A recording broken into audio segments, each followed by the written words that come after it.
മറ്റാരുണ്ട് LDF അല്ലാതെ? അതിനിടെ progress report വീണ്ടും പ്രസിദ്ധീകരിക്കുകയാണ് CPIM സർക്കാർ.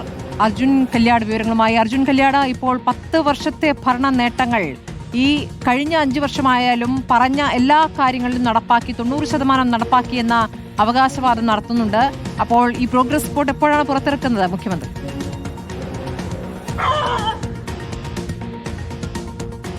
ഇന്ന് രാവിലെ 10 മണിയോടുകൂടി മുഖ്യമന്ത്രി പിണറായിയിൽ വാർത്താസമ്മേളനത്തിലായിരിക്കും ഈ പ്രോഗ്രസ് റിപ്പോർട്ട് പുറത്തിറക്കുക. കഴിഞ്ഞ വർഷം, അതായത് ഈ പിണറായി സർക്കാരിൻ്റെ 9ാം വർഷത്തിൽ 328 പേജുകളുള്ള പ്രോഗ്രസ് റിപ്പോർട്ട് സർക്കാർ പുറത്തിറക്കിയതാണ്. ഇന്നിപ്പോൾ 10ാം വർഷത്തിലേക്ക് കടക്കുമ്പോൾ, അല്ലെങ്കിൽ 10ാം വർഷം പൂർത്തിയായി പുതിയൊരു തെരഞ്ഞെടുപ്പിനെ നേരിടുന്ന ഘട്ടത്തിലാണ് ഇത്തരമൊരു പ്രോഗ്രസ് റിപ്പോർട്ട് പുറത്തിറക്കുന്ന പ്രവർത്തനവുമായി, അല്ലെങ്കിൽ അങ്ങനെ ഒരു നടപടിയുമായി CPM രംഗത്തേക്ക് എത്തുന്നത്. ഏറ്റവും പ്രധാനപ്പെട്ടത്, ഓരോ വർഷവും ഈ പറയുന്ന രീതിയിൽ ഇങ്ങനെ പ്രോഗ്രസ് റിപ്പോർട്ട് പുറത്തിറക്കുന്നത് 9 വർഷവും ഇടത് സർക്കാർ തുടർന്നിരുന്നു.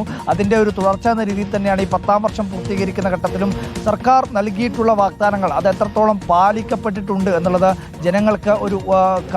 ജനങ്ങൾക്ക് മുന്നിൽ അവതരിപ്പിക്കുന്നത്.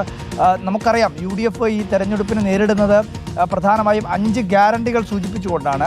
5 ഗ്യാരണ്ടി, ഇന്ദിരാ ഗ്യാരണ്ടി എന്ന് പറഞ്ഞാൽ അതാണ് ഏറ്റവും പ്രധാനപ്പെട്ട ഒരു പ്രചരണ വിഷയമായി UDF മുന്നിലേക്ക് വെക്കുന്നത്. ആ ഘട്ടത്തിൽ കൂടിയാണ് ഈ തെരഞ്ഞെടുപ്പിന് ഏറ്റവും അവസാനത്തെ മണിക്കൂറുകളിൽ ഇങ്ങനെ ഒരു പ്രോഗ്രസ് റിപ്പോർട്ട്, അതായത് LDF ജനങ്ങൾക്ക് നൽകിയിട്ടുള്ള വാഗ്ദാനങ്ങളിൽ ബഹുഭൂരിപക്ഷവും പൂർത്തീകരിച്ചു കഴിഞ്ഞു. അതായത് കഴിഞ്ഞ ഈ പറയുന്ന 2ാം ഇടത് സർക്കാരിൻ്റെ 4ാം വർഷത്തിൽ 900 പദ്ധതികളുടെ പൂർത്തീകരണം നടപ്പിലാക്കി. അതിനു പുറമെ നൽകാത്ത അല്ലെങ്കിൽ